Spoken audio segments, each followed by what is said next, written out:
Welcome to Oddball Comics Live, everybody. No, this isn't Scott Shaw. This is his evil brother, Sanguli Shaw. And I look a little different, don't I? Well, it's not forever. This is just my pandemic cosplay here. Anyway, Oddball Comics is a tradition here at ComicCon, and just because we're not here physically doesn't mean it can't still be a tradition. These are comic books that are from my collection. I haven't faked anything with Photoshop, and it's the kind of stuff that I love. I'm not putting it down. As a cartoonist for 50 years, I love this sort of stuff. And essentially, if you've never seen this before and don't know what it's about comic books that you probably saw, didn't buy, or when you did look at them, you said, "How the hell did this ever get published?" So I think that's all the introduction you know. Let's get deep into Oddball Comics. You've probably seen me at these shows before because I've been doing these at San Diego Comic Con since the mid 1970s. And I'm glad that so many of you that haven't been able to see me do the show live will be able to kind of get a taste of what it's like to see it live. Anyway, let's get into it. By the way, this art here is by my friend John Pound, who I went to high school with in San Diego and who was one of the founders of Comic Con. All right, here's a piece of art that I did that kind of sums up all the different oddball things. This isn't to show off, but for those of you that don't know, I'm a cartoonist. I've worked in comics for almost 50 years now. And it kind of is what has informed my point of view on looking at these covers. I'll talk about that more later. One of the few things I ever did that really made a difference in comics was Jack Kirby made me and my friends, including John Pound there, into characters for an issue of Superman's pal Jimmy Olsen.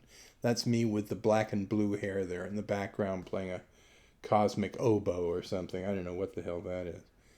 All right, this is kind of Jack's. This wasn't this issue that we were in, but it certainly gives my mission statement.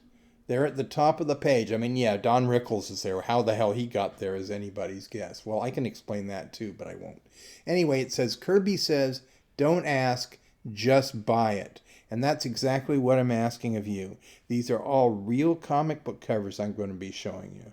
I'm too inept to do Photoshop, folks. This is all stuff right out of my collection. I've been collecting comics since the 1950s. So I'm not faking it.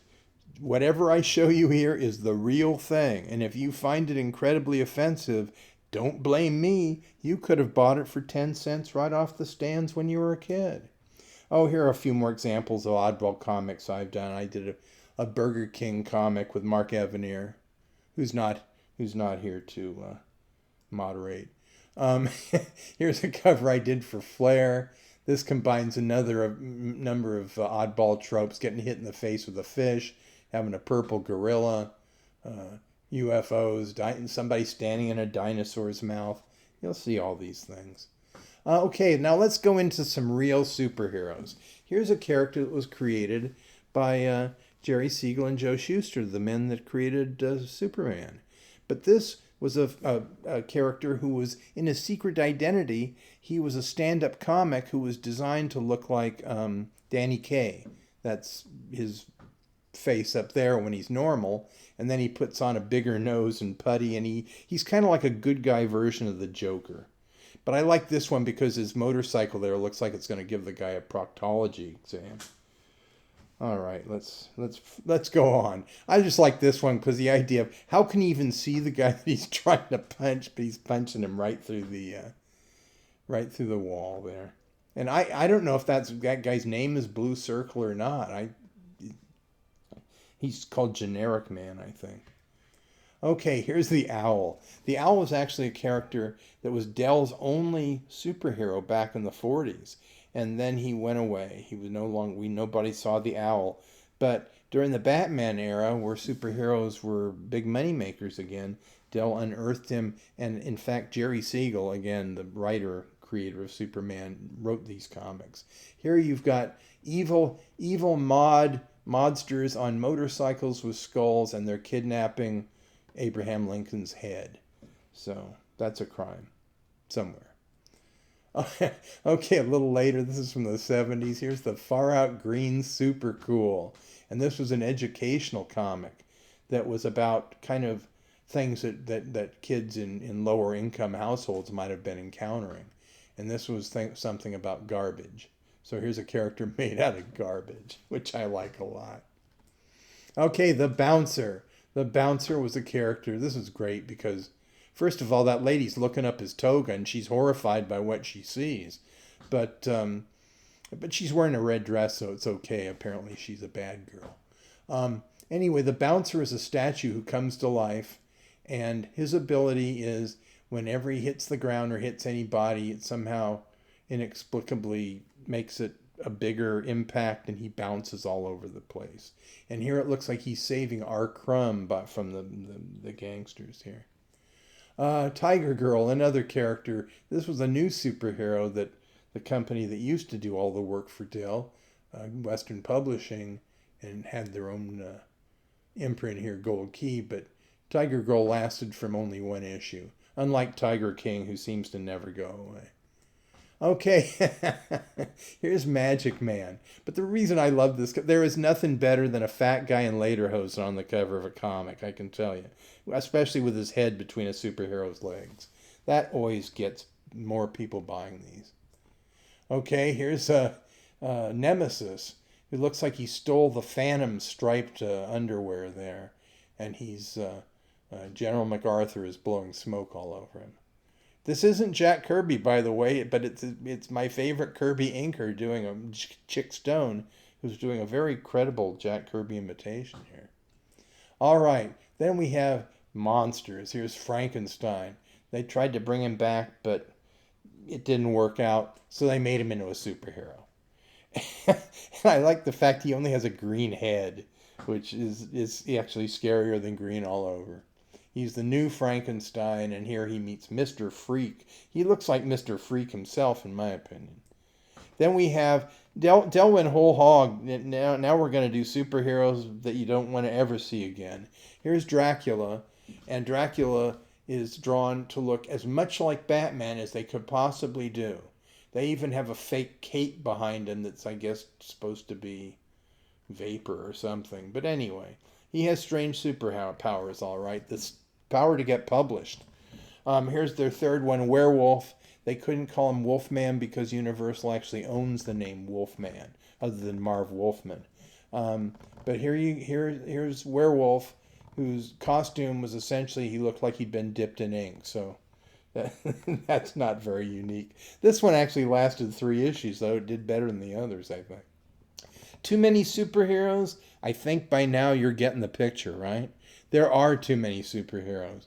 And here, the Mighty Crusaders, one of Marvel's least competent imitators, made this statement on a cover of their superhero team, the Mighty Crusaders.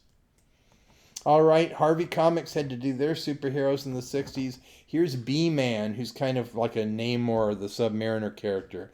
He's a criminal. No, he's a good guy. He goes back and forth. But so does his name. This name is spelled differently almost in every panel of the comic. It's like Joe Shuster couldn't make up his mind how to have B-Man spelled. Here's Spy-Man, created by Jim Steranko, but never drawn by Jim Steranko other than a schematic drawing of his hand there. And I don't even think that's Jim's drawing. Well, it might be Jim's drawing. But I love these guys with a cult of eyeball people. That's much more interesting than Spy-Man himself. Jigsaw. Jigsaw's made out of parts. He's the man of 1,000 parts. But there are 3 parts they never mention. That's part of the intrigue. Okay, Piranha. They couldn't even spell Piranha right there, but I guess that's why they could own it. But he's fighting the human anchor. Not exactly an exciting villain. Well, the exciting villain, though, actually is down there in the corner. Brainstorm, the world's most brilliant villain, and his head, I don't know if you can read it here, but it says, around his bald pate there, the lettering says Snap, Crackle, Pop. So apparently Kellogg slipped him a few bucks under the counter. Here we have Jack Quickfrost, and His villain is Lord Lazy. He never gets out of his chair. He could be a cartoonist for all I know. Three Rocketeers. This was reprints with a few new things in it that Simon and Kirby did for an earlier science fiction book. But this cover is really surreal. I think most of these covers are heavily... Joe Simon had something to do with all these. He was editing the line. And I always thought he was a really good cover designer. If nothing else, he made you want to see what was inside these. Here's another one reprinting Simon and Kirby's Fighting American, a character that originally was pretty straight and fought the communists, and with the second issue became a parody of Captain America, which is one of my favorite things ever. But the first time I looked at this, I was like, what the hell? This guy's supposed to be funny? Who does that? Meanwhile, C.C. Beck, the co-creator of Captain Marvel, wound up... They used to do Tootsie Roll Pop ads for the... those were kind of candy. I don't know if they still make it. It essentially looked like a little string of turds. Not very appetizing, but it was a chewy chocolate thing. Anyway, Tootsie Roll wound up having its own comic book. And this was he looks like a blonde Captain Marvel, but that's Captain Tootsie and the Secret Legion. So secret it only lasted 3 issues. Here's the Blue Beetle, one of the oldest superheroes in comics, but here he looks like it's Ralph Cramden is attacking the city here. I really don't remember the story, but who needs a story when you got a cover like this, right?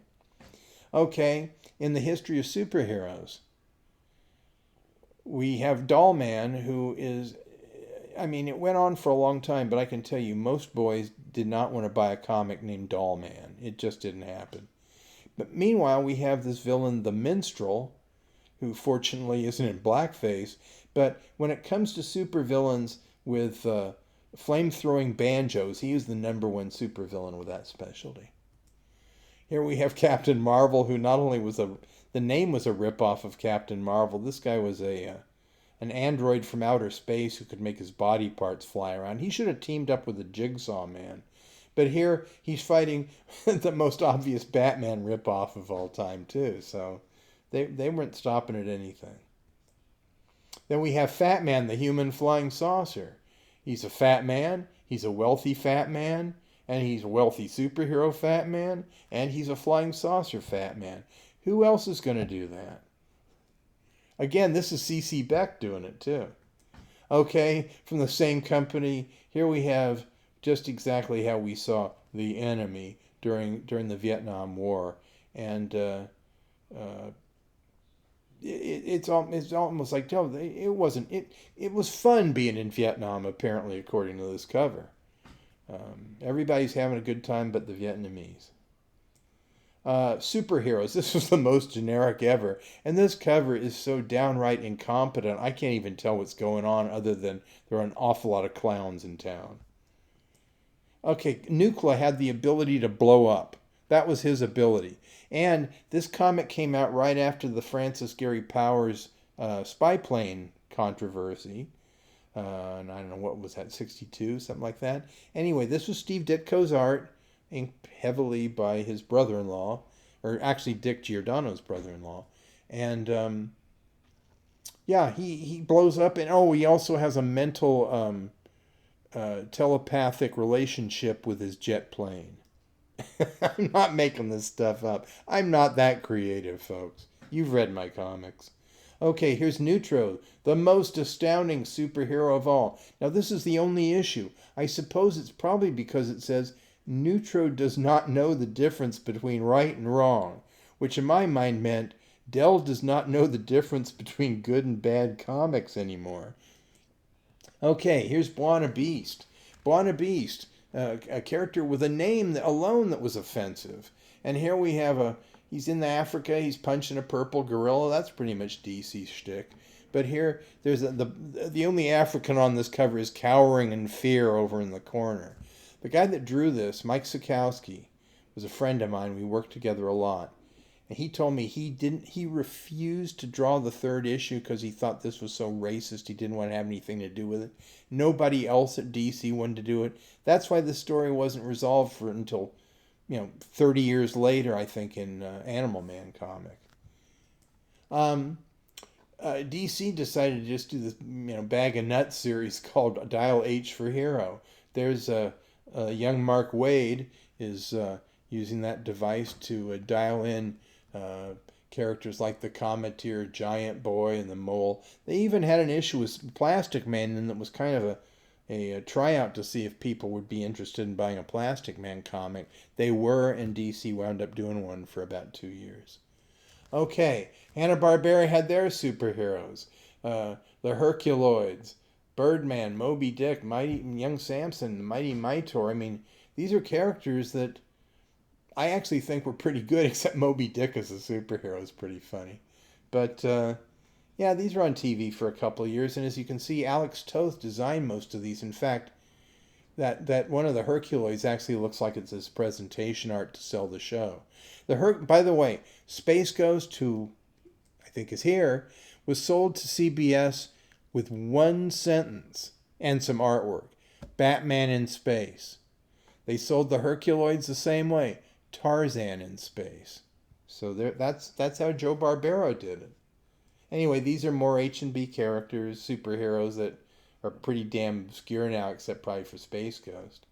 DC had the Inferior Five, a strip or comic I loved a lot. This cover is by Joe Orlando, who did the first couple issues. He used to work for Mad Magazine. This was created by E. Nelson Bridwell, one of the most overlooked guys in comics, but a real smart, creative, and funny guy. I don't think you can get away with a female character called Dumb Bunny anymore, though. And Awkward Man, by the way, I should mention, I never even got the pun. It's a takeoff on Aquaman. But White Feather, Mike Sikowski, who drew the later issue, said he's the first gay character in comics. He said that's why he was a fashion photographer who was scared to death of women. So he said that's because he was gay. So who knows? Anyway, that's what a guy that drew him for a long time thought. Here's the Peacemaker. During the Vietnam War, here's the Peacemaker he's the man who loves peace so much that he is willing to fight for it. And I love how his logo up there, or his emblem, I should say, is a dove that's shooting out lightning bolts from its wings. Now that's peace. Okay, here's Herbie the Fat Fury. Occasionally he would become the Fat Fury, a superhero with a plunger's helper on his head. Plumber's helper, but it is a plunger. He usually didn't have a big phallic rocket ship sticking out between his legs, though. This was a very special issue, with quotes around very special. Nature Boy. Yes, he certainly is. Nature Boy is the master of wind, rain, and fire, drawn by John Buscema for Charlton in his early days in the comics. But poor Nature Boy really doesn't have anything going on downstairs. Those are the tightest, least realistic crotch in the history of comics. Okay, here's Fruit Man. Fruit Man, he didn't have anything except he turned into fruit. It was funny, kind of, but he looks like Paul Dini in this picture somehow. They also had characters named Super Hippie and Captain Flower. And these characters were from a comic called Bunny, Queen of the In Crowd. But quite honestly, this was like middle-aged fathers. They thought, if we can do hippies and make them, lovable, maybe it'll work. They just didn't get it. All right, here we have some heroes you recognize. But my friend Neil Adams, for example, he had Lex Luthor beating up on Super Baby here.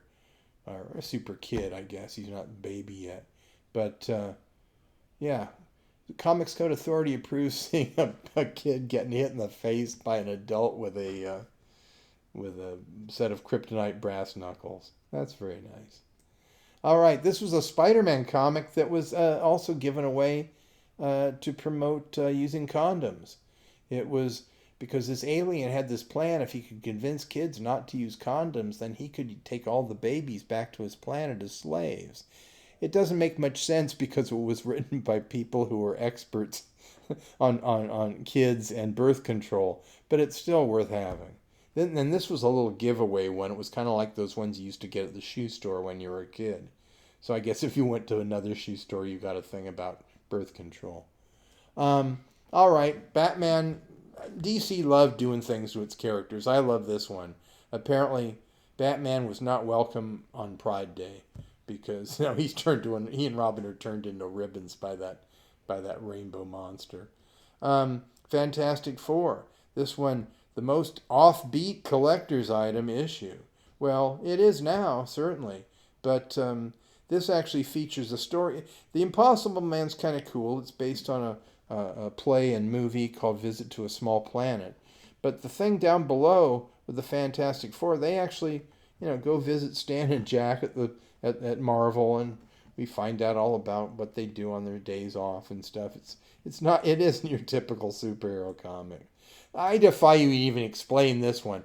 A humanoid dodo bird is the phantom fisher bird who's catching a mermaid and a kind of a harpy looking guy who are Wonder Girl's boyfriends. Nothing like Bob Kanigher to make you go, how the hell did this get published? Meanwhile, over at Marvel, they were kind of figuring out new foes that the Human Torch could have because the FF was getting so popular. They spun off the Torch into his own series in Strange Tales. But, by this time, I'm sure Jack Kirby was coming up with a lot of the ideas. He eventually was doing most of the ideas. But the Human Torch's foe, Paste Pot Pete, there is just not only goofy, but it's kind of disgusting looking. So he had to change his name, actually. But a couple of years later, he became the Trapster because even the other supervillains were making fun of him for having the name Paste Pot Pete. And the paste pot, by the way, comes from production of comic books. So who knows? They have to paste up stuff before they send it to the printers. Okay, over at DC, their idea of being weird was to create the Bizarros. Kind of like what you saw earlier on the Bizarro Scott Shaw. These guys were considered to be the imperfect duplicates of Superman. And as you see, now Lois Lane. And eventually they had all the characters. Bizarro, Perry White, everything. And they did everything backwards. Okay, here's a Black Panther issue by Jack Kirby, but down there we get the Black Musketeers who never showed up before or since, but looks like a woman and a fat guy and a good-looking guy and a goofy guy, all as kind of trainee Black Panthers, I guess. Okay, this disturbs the hell out of me. The alien Batman. It turns out without his mask on, Batman looks like this is the same race of these stern aliens. But it also kind of looks like some M.C. Escher thing. I don't know why, but the design of this is unsettling for me. Okay, this should have actually been titled, instead of What If the Original Marvel Bullpen had become the Fantastic Four. It should have been, What if the Fantastic Four were all Jewish cartoonists that worked at Marvel? Because that's what it is. Jack Kirby's The Thing, Flo Steinberg's Invisible Woman, Saul Brodsky is the Human Torch, and as Jack Kirby once told me personally, he said, the only person on Earth that would ever call himself Mr. Fantastic is Stan Lee himself. So there you go. Then we have the Metal Men. They were fun and wacky. Then Mike Sekowsky took over, and it's like disturbing stuff like being tortured by a giant clown while enslaved. That's fun, isn't it? Because those clowns in the background are having fun. This cover by Sekowsky and Giordano, Mike gave me the original. I love this thing. This is the first issue of Spider-Man I ever bought and saved because it's the only time I ever saw any character, superhero cowering on a cover. And this kind of shows why Marvel took over. I mean, those big blurbs up there are a little annoying, but Jack didn't like writing all this stuff, the blurb stuff. That was all Stan's job. But Stan's never mentioned it, but I'm certain he tried to make these things like movie posters, like Roger Corman stuff, because they have all the same tropes as those. Back over at DC, we have the Blackhawks. They really didn't know what to do with them now that we're no longer in a war that DC, well, we're in the Vietnam War, but DC didn't want to talk about that. So Blackhawks really didn't have much to do except have sci-fi adventures. And here they're encountering, they're miniaturized so they can fight giant mummy ants. If that isn't entertainment, I don't know what is. About 6 months before Jack introduced the Black Panther, Marvel produced a Western that has a character, a white guy, that's just called the Panther. But the design is pretty similar. So maybe Jack had that Black Panther whipped up a few years earlier because this is by Dick Ayers, so he wouldn't have known. Okay, back to the Bizarros. DC would do these annuals they were annuals, then they became quarterlies. But these 80-page giants where it would be like all of Batman's strangest cases or Superman's weirdest girlfriends. They did a whole one of the Bizarros. The Bizarros were so popular. Now Bizarro's like some fiendish killer, but back then, this was the best thing about DC, was they could make fun of themselves. All right, enough superheroes. Too many superheroes. Let's go to some giveaway comics. Here's the Big Boy comic. You probably remember the Big Boy. There's still some restaurants open. By the way, this comic was written by Stan Lee and drawn by Bill Everett, creator of Submariner. But on top of that, this is the West Coast version. Here's his East Coast version. Both also, everything, the script and everything is the same, except Bill Everett had to go back and draw this version because this is how Big Boy looked on the East Coast. I kind of like to think of him as the Earth 1 and Earth 2 Big Boy. These comics make no sense whatsoever, but I have to agree, it is fun to stay alive. And I think right now, it's really fun to stay alive. But this is a comic created to educate kids about how not to have accidents and stuff. But they got all the guys from comic strips to do little one-page things with Bugs Bunny telling you how to avoid a gunshot blast, that sort of thing.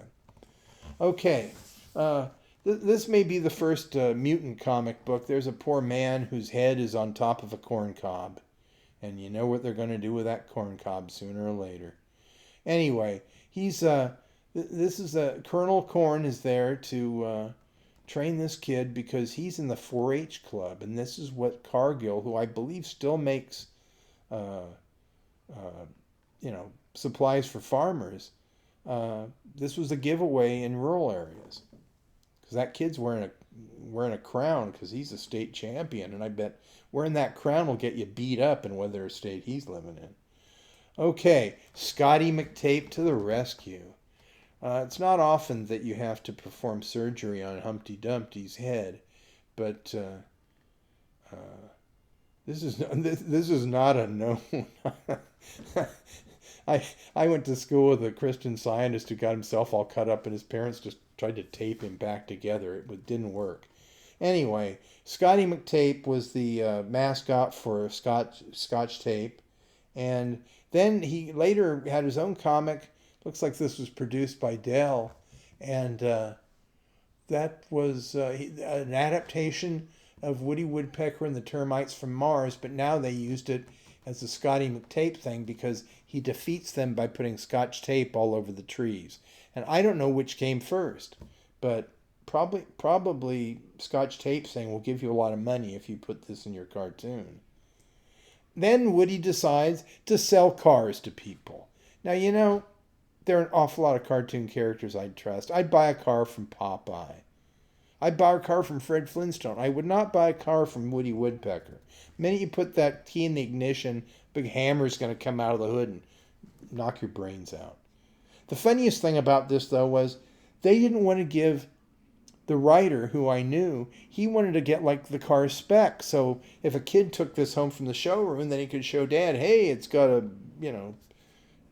special thing here. But instead, they didn't want to put any facts in because they were afraid that Ford would somehow use this comic book as research to improve their car, since this was the 55 Chevy, probably the biggest selling car in a long time.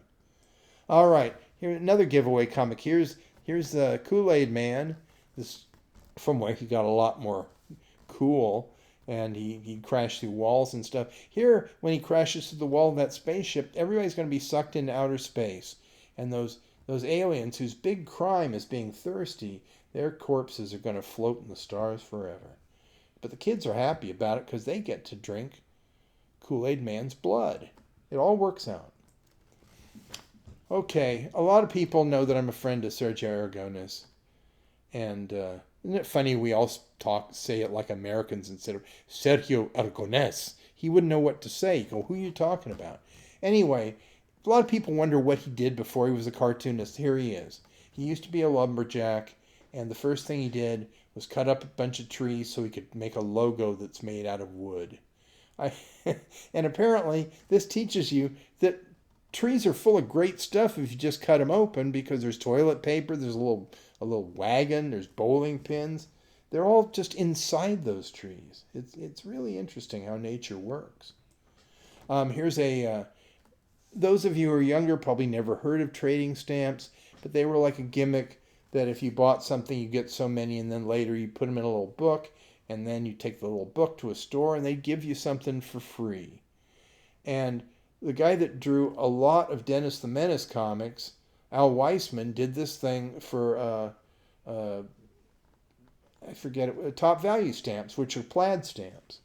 Anyway, I like the cover. I like the giveaway. I like the elephant. Chick Stone did this comic as a giveaway. Saving can be fun. And it's here to try to tell kids, you need a little bank book, make some deposits. But here the kids are going ape, and they're blowing all their money at the fair. I like that better. This is a very unusual one because Will Eisner did it. And this is a giveaway comic. Will did a lot of work for the government, but I think he pulled this off in the best way you could humanly possibly do this. This essentially is a pro-vivisection comic. It promotes the fact that sometimes animals have to die if you're researching how to take care of human beings. And as an animal lover, I certainly understand that this would be repugnant to people, but Will managed to kind of turn this little character into a hero, and I thought he did a great job. Okay, this is something they sold and they gave away in Orange County, which was the OCTD stood for the Orange County Transit District. But they have a superhero named Bus Rider who takes people onto the bus to save them from traffic. Here's a giveaway. Dagwood splits the atom. I don't think Dagwood would even know how to split one of his sandwiches, so I'm moving on. Popeye's Fine Arts and Humanities careers. That's what the Sailor Man likes. Sure. But Olive is getting a nice portrait done by an abstract artist, which is probably the best picture of her she's ever had. This one's great. Johnny Surge. Johnny Surge is an electric cow milking machine who not only has his own comic, on the cover he's reading his own comic, and on the cover of that he's reading his own comic. If we had a microscope, we could see that on a molecular level he was still reading his comic. And that's why these are called infinity covers. Here's the back cover, which looks more like an ad for a sex shop.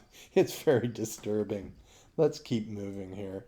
All right, here's a comic that not only is an anti-communist comic from the early 50s, it's also the first comic where Charles Schulz was actually paid for his cartooning for print. Here's the story. This was produced by the American Catechetical Guild. Apparently they had an office in the same building where Schulz was working for the famous artist's mail order courses. They hadn't planned out their pages right. They had a half a page at the end that they had empty. They went downstairs. They said, "Could you do something for this?" Sure. And in a couple hours, he generated this art, and they went ahead and got it to the printer. So for all you Snoopy fans, this is the comic to look out for. All right. I love this one. In the 1950s, of course, Eisenhower and Nixon were the ticket. What was that? 56, I think. And I like this because it looks like a film documentary where Tom Hanks is playing Nixon. He really looks like Tom Hanks here. But the other thing that's funny to me is that period in time, comic books were being attacked. Comic books were thought to be for idiots, children, and perverts. Apparently that's who the Republican Party was going after with this comic book. I don't get it. And Eisenhower turns up on this space comic as Eisenhower.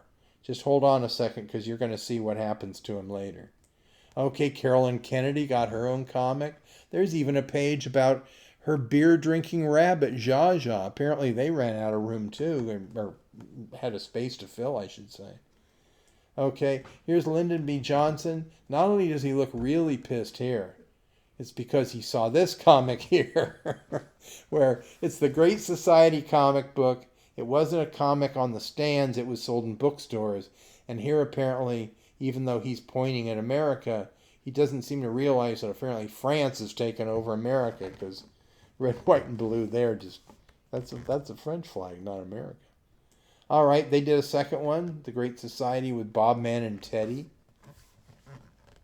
As you can see, both these were remaindered. They were sold for less than $1 a piece. Okay, that other cover with Eisenhower, 20 years later, DC decided to reprint it in the early 70s. They changed just the lettering in this cover, and on everything that Eisenhower appeared, Murphy Anderson did a drawing of the man my generation loved to hate, Richard Nixon. And I still think of him as Nixon. Okay, here he is on a comic that was a spin-off of Richie Rich with a kid who was supposed to be, they never actually licensed it, but he was supposed to be essentially a kid version of Dudley Moore named Jackie Jokers. But apparently he had connections. Okay, here's Spiro Agnew on the cover of a Green Lantern, Green Arrow. Neil Adams, of course, in those days, you really had to turn in the cover earlier.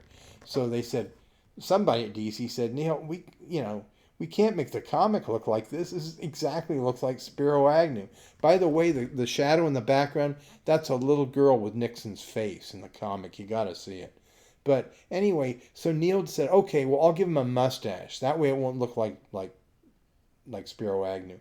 He drew the tiniest pencil mustache on him he possibly could. It was essentially 2 strokes of a pen, and there it was. But apparently DC never got sued for it. And then we have the Monster Mayor, USA. This more just more of a message about look out for politicians.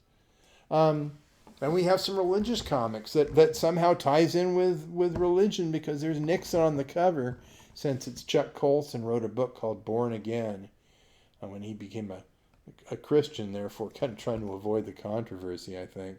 But down there below we get Al Hartley's work, and Al was a Christian. He drew most of these Spire comics. And it's much better than his Thor comics, frankly. But he really got into this. But I love the art, but those are the cleanest hippie protesters I've ever seen. Remember, those aren't the kids now. Those are from the 60s. We didn't take many baths. Okay, here's Catholic Comics.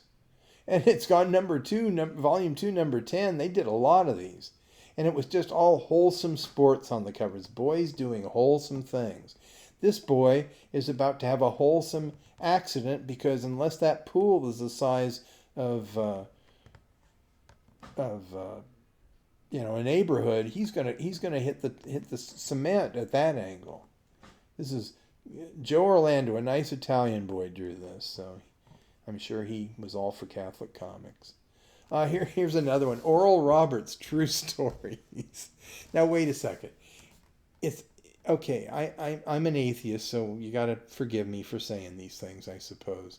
But if it's true stories and it's about religion, I guess he's trying to make you say, yes, these are true stories. But what's really funny to me is then he has a hallucination on the cover. So what is it? Are they true stories? Are they true hallucinations?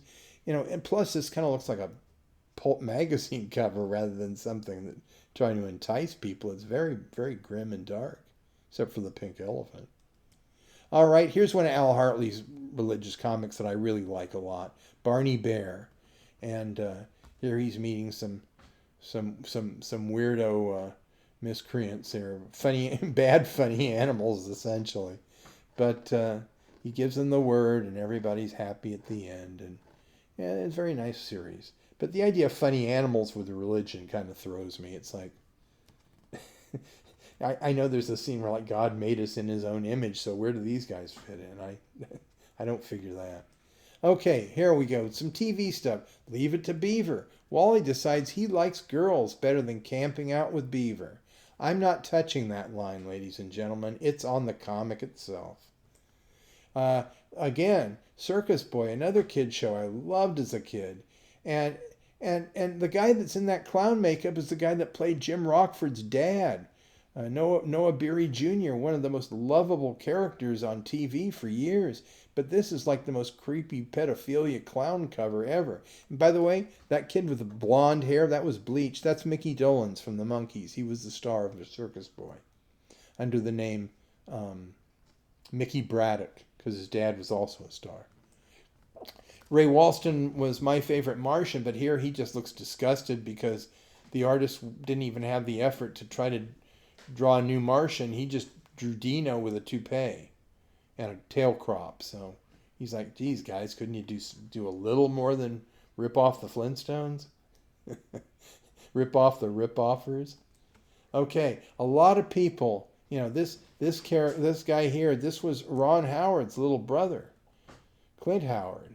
And a lot of people, have a problem with Clint Howard. Has kind of he's not good looking guy like Ron Howard. His face, this is how his face got that way. Gentle Ben licked it too hard and all the pieces got sheltered around there. All right, I don't even have an explanation for this. I hope some of you do. I think what it was all these different characters had stories in the comics, so they had to come up with some situation where they would all be together. That's Steel Sterling, the superhero. But he's got a Mexican eating a banana riding his back. He's got a monkey who stole Donald Duck's hat. He's got two idiot twins pushing the plow. He's got Buddha as the son. And way in the background, there's an old man spitting into his shoe. So this is the kind of quality material I think everyone's looking for. And as for the title, Roly Poly, your guess is as good as mine. Again, your guess is as good as mine. Jeepers, Dad, this is the best Christmas gift ever. I don't know. I don't know. It's an XB2. That's all I know. The Luchadores are in town again. At least this looks like a giant Mexican wrestler is attacking the flying Jeep. And the way you can tell it's a flying Jeep, that man's cape is going back. That's the only way you know that this is a Jeep that can fly rather than got knocked up by the giant wrestler. Crazy Life comics. They're hilarious comics. It's just called Crazy Life, though. But this says brightly covered pages. It is too brightly colored. It's like you can see somebody at the editorial offices probably said, "Oh man, we blew it. We left the gloves white."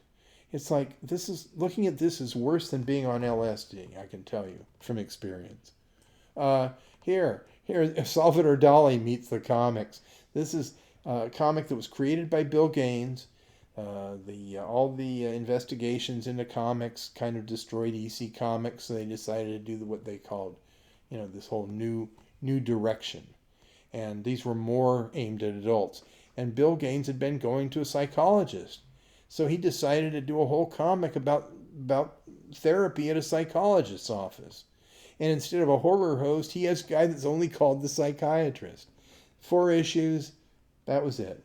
But it was certainly an interesting comic. Wacky Duck. If you want to ever know how comics are done, they actually get a duck all hopped up on amphetamines, and he personally redraws every copy himself. So these are not printed comics.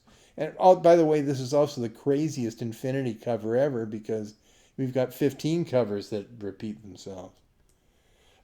Here's a guy, Booty Rogers was his pen name. I don't know his real name, but I think he was one of R. Crumb's influences because this kind of cartooning is mainly what you would see in an underground comic, but I just love this thing. And Sparky Watts was a college student version of Popeye. He had all kinds of superpowers, but he never wore a suit. He just wanted to be a college student.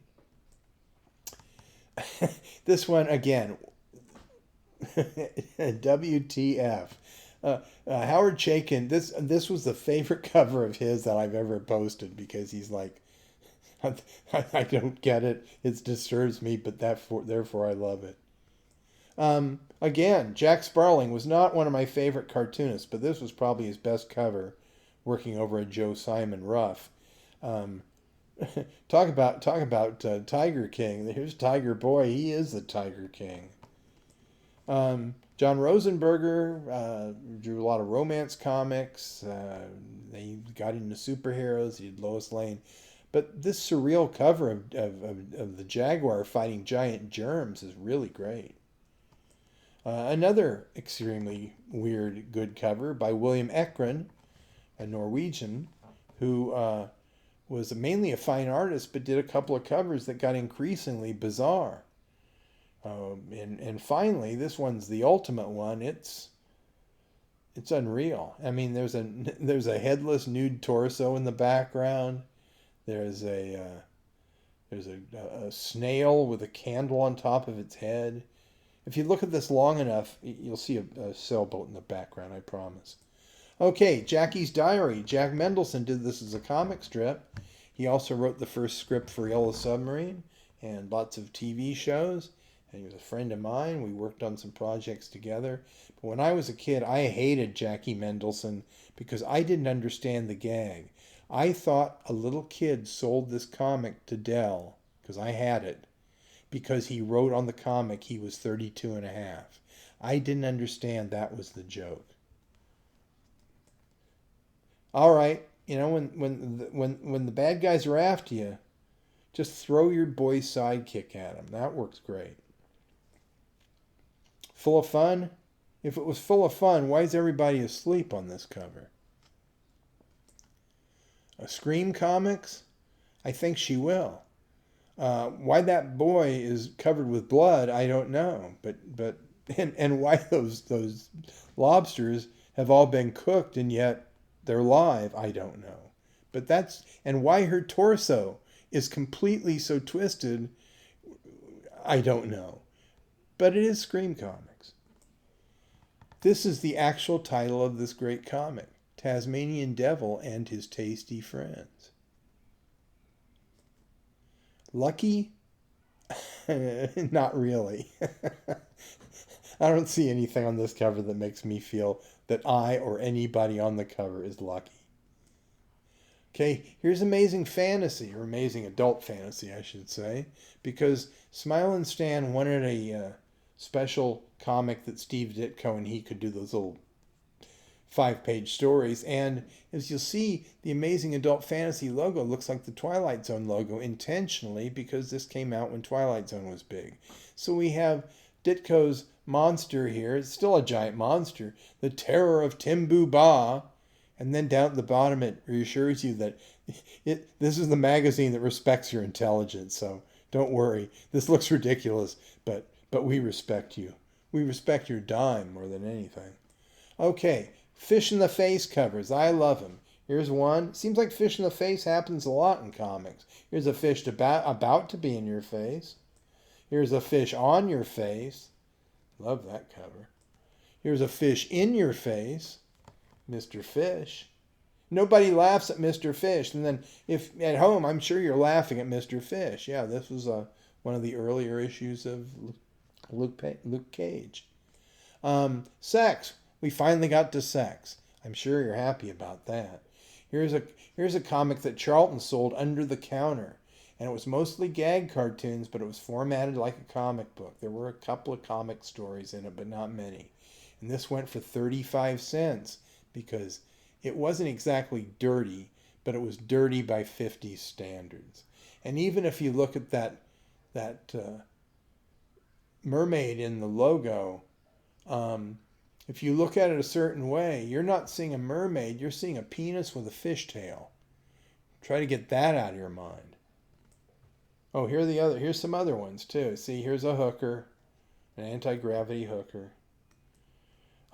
This may be my favorite comic book title ever. This is an anti-venereal disease comic made in 1949, and its title is Sidewalk Romance. Like they just did it right there on the sidewalk. Here's Little Willie.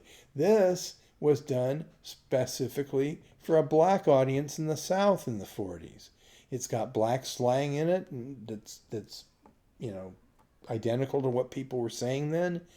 But obviously, the printer or somebody backed out at the last minute because little Willie doesn't look black at all, other than his features, but his color looks like he might have had a tan. That's about it. So, things didn't get where they were supposed to with this one. And then they just went basic. Doc Carter VD Comics. It's like, yeah. And they both look like swipes of Superman and Jimmy Olsen. Like, on the weekend, Superman and Jimmy go and check out some Shankers or something. I don't know.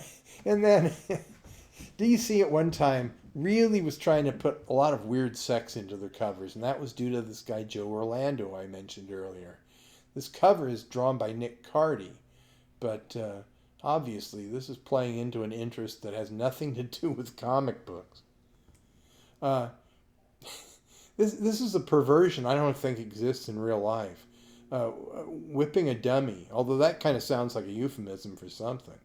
But I do this show a lot, and I was at the first Comic Fest a few years ago, and I showed this, and it was a packed crowd, and I showed it, and everybody's laughing, and then it kind of dies down. And there's a guy in the back goes, "That's not how you hold a cat o' nine tails." And I moved the show on real quickly, as I'm going to now. Here's Lois threatening Superman with a suspicious spear that's dripping something. And she looks like she's about to poke Superman in the crotch with it. Here's Lois Lane tied up by the Justice League while she's asleep or drugged or something. Here are women, obsessed, apparently in love or sexually thrilled by this clown. That clowns always get the women. Lois Lane gagged and spread-eagled on the front of this vehicle going over a cliff. I mean, and the thing is, and I have researched this to the point because I don't want to paint anybody bad, but Joe Orlando would walk around the DC offices. By that time, he was an editor, a cover editor. And he'd say, sex sells, because that book had just come out that was about subliminal advertising, where they'd put the word sex in an ice cube or something. So he really thought, now, sex in an ice cube, that's subtle. This is not subtle, especially when they're throwing darts at Lois's crotch or pointing at her crotch in outer space. And this one's the worst one. A shark is noticing Lois's crotch. And these all appeared in the same year. I went to the fellow that drew this next. No, it's not this next one, but it's coming. I'll talk about that when I do.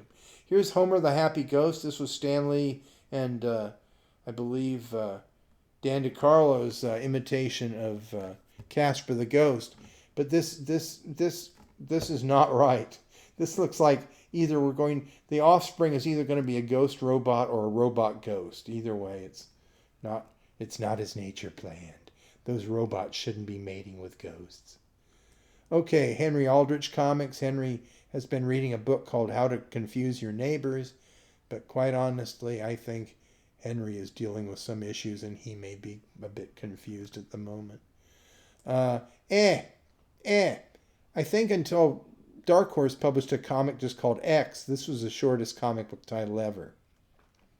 But as some of you know that have come to Oddball Comics in the past, I have to, at times, resort to street level of language. And in here, if you're a kid watching this, believe me, you're going to hear worse.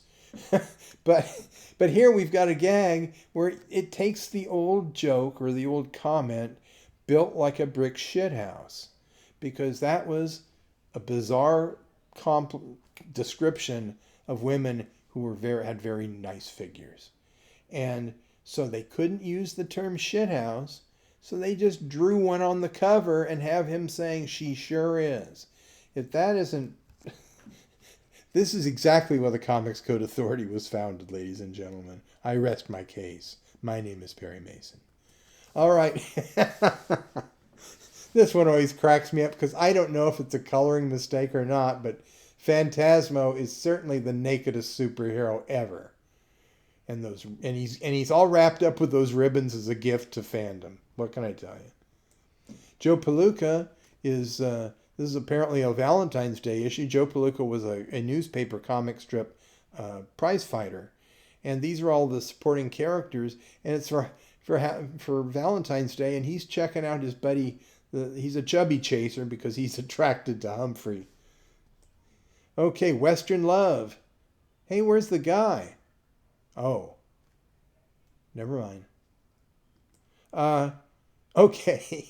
This is the Canadian edition of a comic in America that was called Popular Teenagers. I guess Pop was what they were called up north.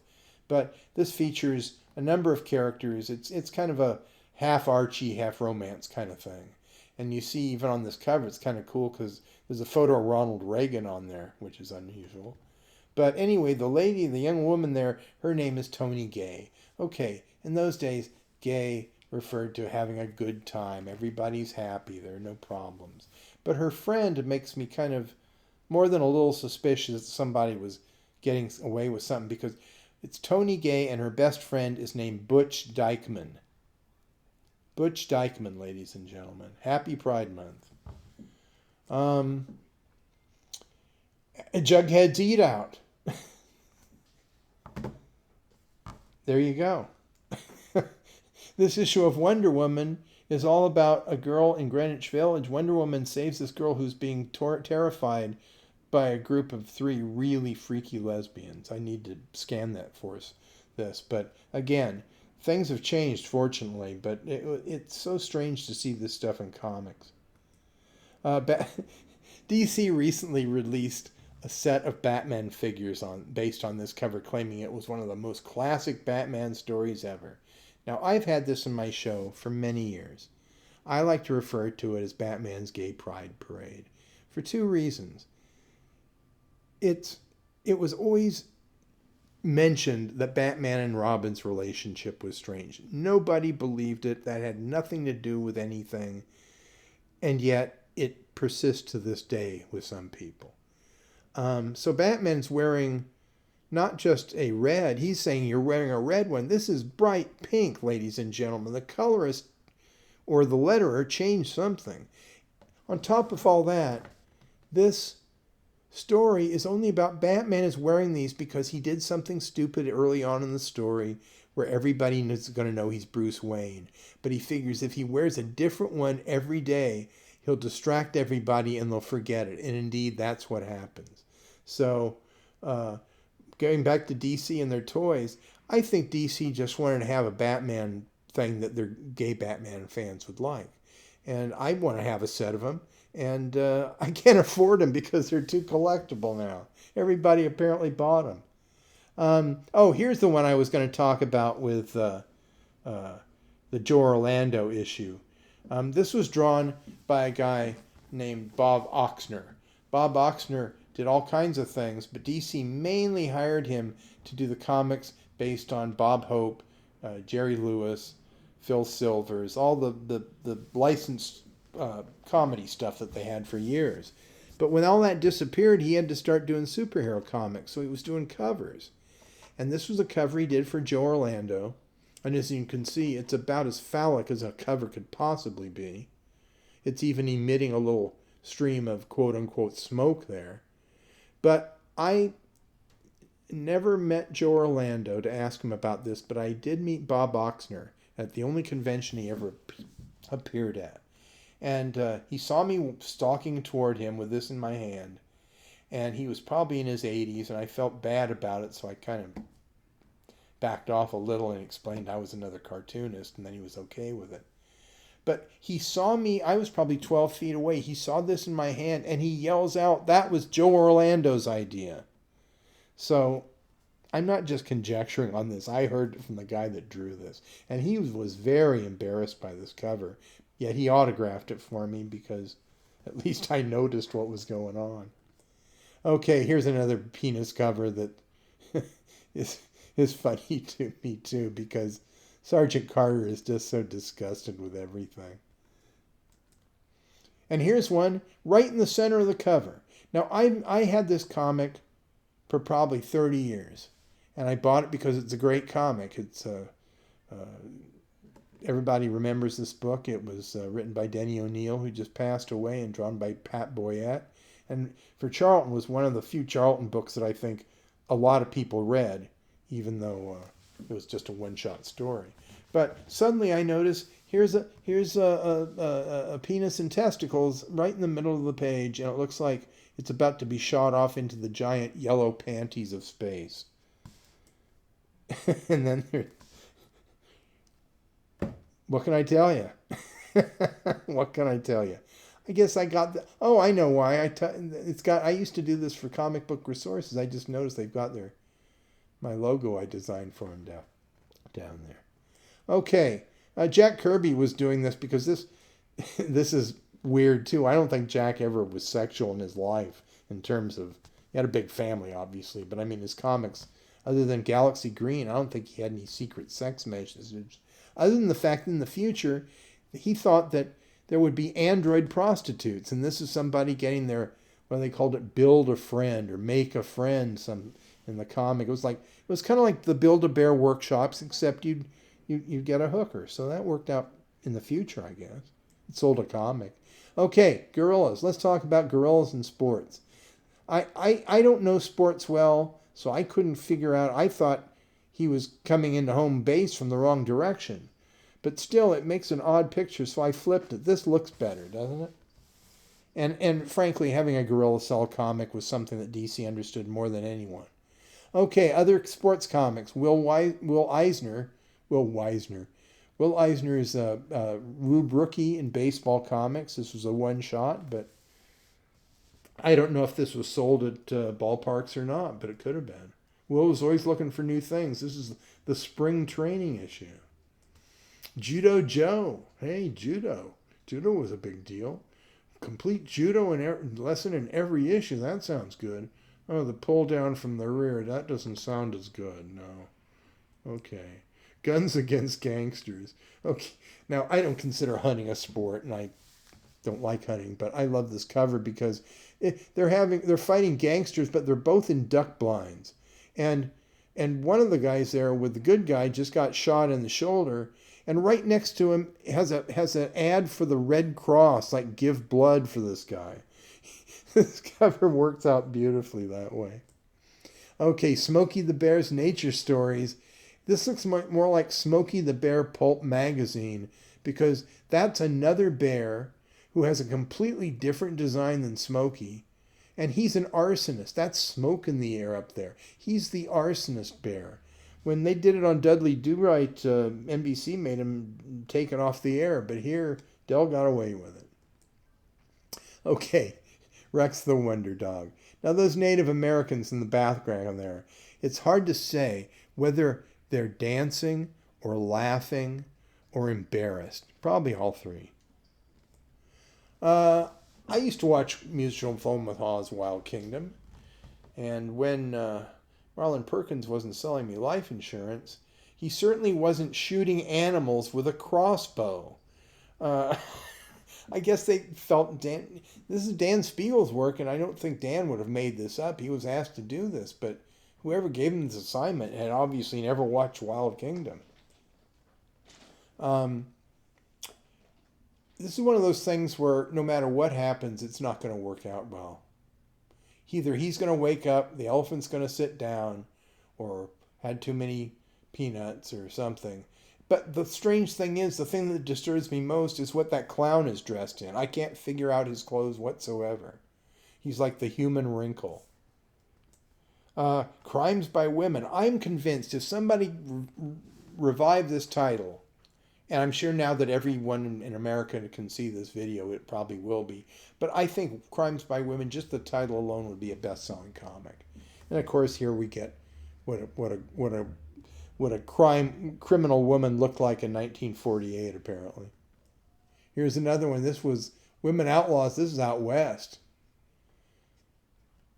And then we have Jet Dream and her stunt girl counter spies. This was actually a backup feature for the Man from U.N.C.L.E. comic.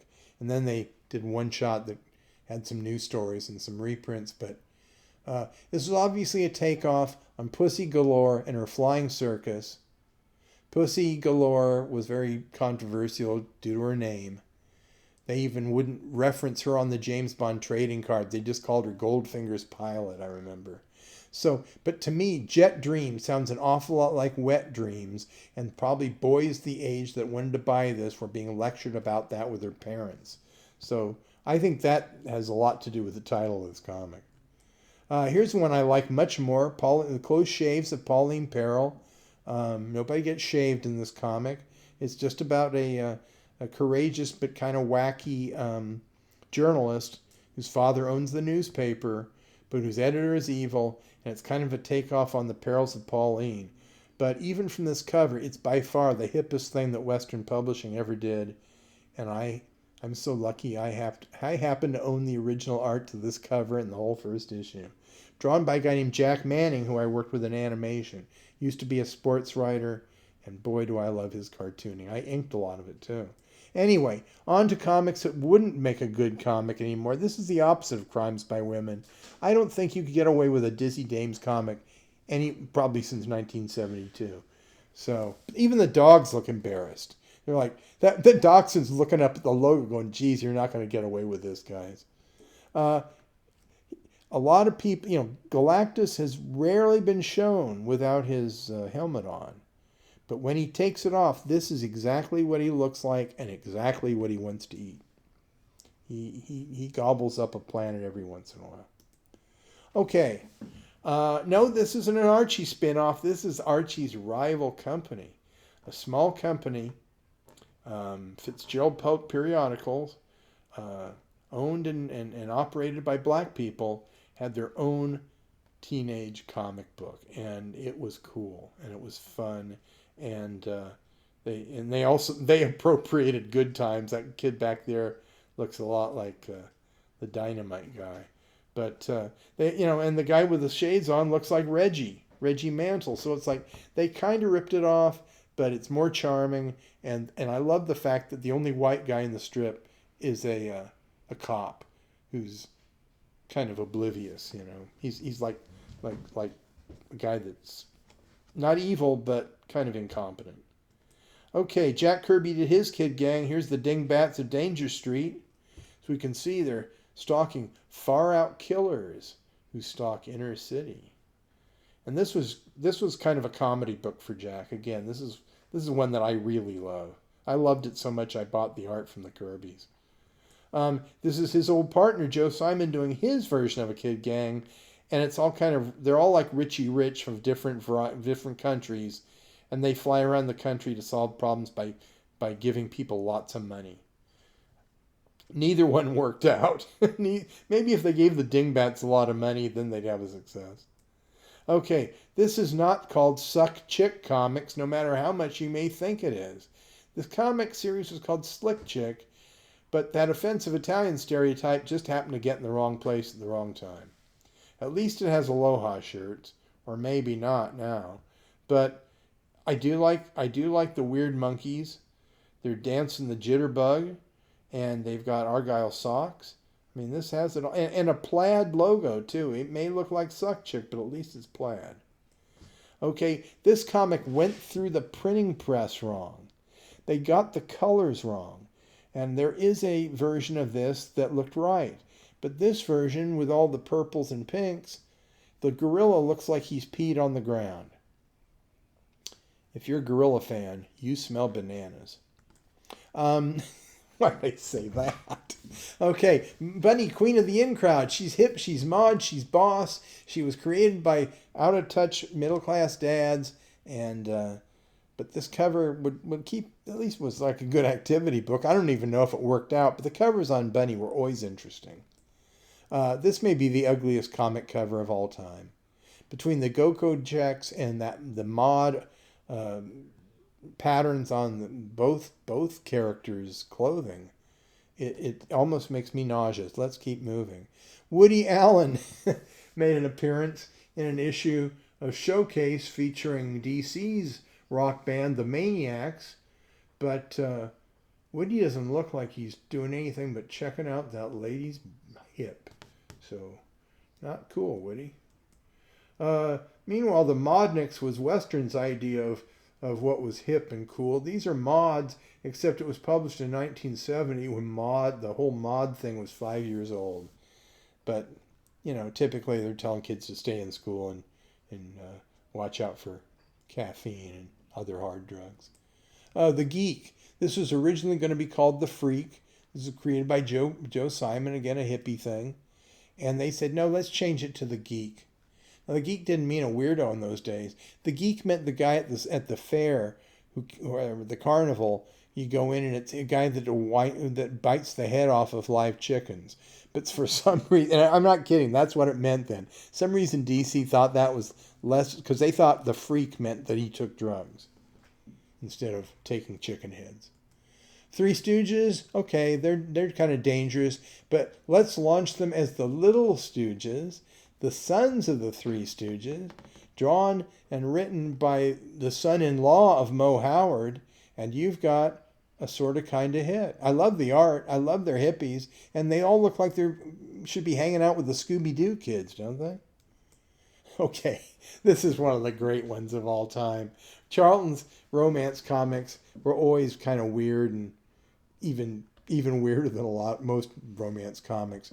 But this one, it looks like Charlie Manson's taking away his girlfriend because she wants to study flower love with him. And the look on that guy's face is perfect. All the guys' faces. Oh, Joe Simon was kind of one of the kings of Oddball Comics. Here's another one of his. Prez, the first teenage president of the United States. And here he's being attacked. I'm not making this up. I've read this story many times. He's being attacked by the representative, or the ambassador from Transylvania, who's a werewolf, but he's diabetic and he lost both of his legs. So he's jumping up and trying to bite him in the neck. No, he's a vampire. He's not a werewolf. He's a vampire that just looks like a werewolf. I'm sorry. Okay, here's Zodi, the mod Rob. She's a robot, or he's a robot, I don't know which. And the robot predicts weather using astrology.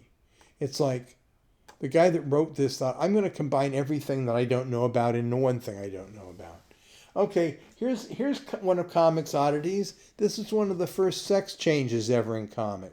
John Belfi drew this. He originally drew this with another woman on the white horse there, trying to save her friend. And when the publisher said, no, a woman can't save another woman. You have to make it into a guy. So they fixed the guy's head and I think gave him a whip, and the hand was changed because he still got breasts and he still got really nice legs. So, and John Belfi, by the way, told me this himself, so I know this is how it happened. Anyway, there you go. Best romance cover ever. Takes place in the Simpsons Springfield, apparently, because he's got yellow skin.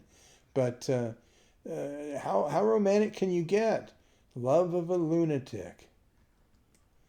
Okay, this cover is really overpublished these days, but here's a good example of what a comic book goes through to be published. I mean, dozens of people look at it between the publishing office and the printers, and yet here we have a comic where Betty is asking Archie, did you have any trouble rescuing me? And he said, I sure did, Betty. I had to beat off 3 other guys.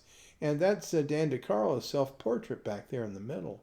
But somebody said, well, beat off didn't mean masturbation back then. I said, no, I was 14. I have firsthand knowledge that it did. It's exactly what it meant, folks. Here's one, an educational comic essentially from the 50s is essentially saying, atomic power is good. Don't worry if you get a little fallout on you. And indeed, this kid's dog runs into a testing area. He looks like young Jimmy Olsen because he was drawn by John Costanza. But the story is essentially about this kid isn't killed by the bomb, but they have to have him in holding for being treated and cleaned up for 2 weeks. And then he's reunited with his Poochie, who's also been going through this. And then it shows all the benefits of atomic energy in the end. It's a very oddball comic indeed. All right, this goes back to the 1940s. This is, they're not the first black characters in comics, but they're certainly the first non-offensive black characters in comics because they were all created by black cartoonists and this was a black publisher. And it's 15 cents because they couldn't get the distribution that they wanted at the time.